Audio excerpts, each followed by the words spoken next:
Now, millions of people in our society suffer from mental illness. But how do we ensure that those suffering mental illness receive the treatment they need and are treated humanely?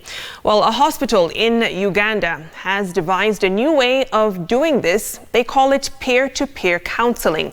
And guess what? They have former patients helping to counsel those recovering in the facility. Patrick Igunza reports.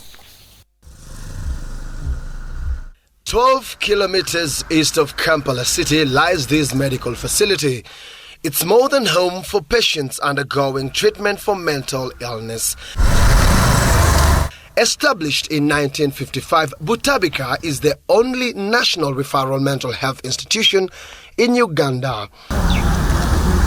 You may expect to find confusion and perhaps even abuse of patients, as is reminiscent of many mental health institutions across the continent. But Butabika is far from this. Everything here is clean and serene. Although it has a 550-bed capacity, Butabika handles between 800 and 1,000 patients at any given time. A lot of patients get stuck with us when they get to us. They are not followed up by relatives, they are not followed up by other carers, so they pile up. So we have to develop a program to have them taken back into their communities. There is a deliberate resettlement program. The resettlement program targets to ensure that patients recover with minimal, if not zero, stigmatization. And what's more, the management recently initiated a program that's proving effective and sustainable. They call it peer-to-peer program. Here, recovered and positively recovering persons take a leading role in walking the journey with new patients or those battling the illnesses. These patients that are based at the hospital come and work with our staff, usually the nurses and other health workers, to support patients that are struggling on the wards, encourage them to take medication, do peer-to-peer counseling. But not only that, even after we've discharged these patients, the peer support workers visit the patients at their homes to encourage them to take medication, to encourage them come back to hospital for refills. I was diagnosed with a mood disorder. One such peer is Edward Nkurunonji. 20 years ago, he was diagnosed with mood disorder after being involved in school politics. It took 10 years to get him the right kind of drugs to treat his mental illness.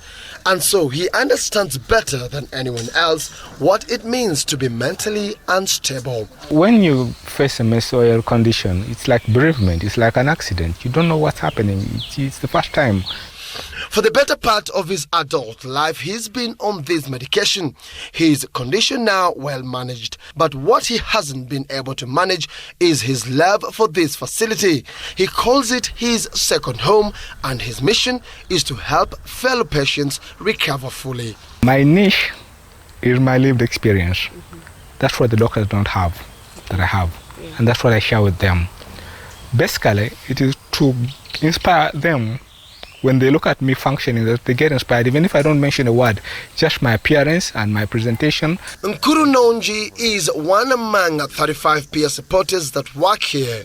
So far, their input has had tremendous impact on the lives of patients, consequently helping the hospital to effectively render its services. Patients have challenged us. They've told us, doctor, you are telling me to take this, but you've never taken this medicine. You don't know how it feels when somebody has taken that medicine. But if this is coming from a peer who has gone through the same lived experience, then they appreciate it much more. But it doesn't end there.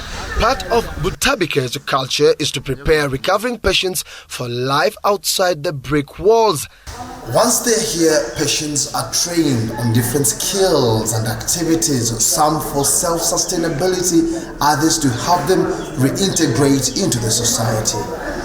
But it's not about taking them back to the communities. It's also about equipping them to be able to get functional wherever they are so that they can contribute to national development. I am very impressed with the facilities and the staff here.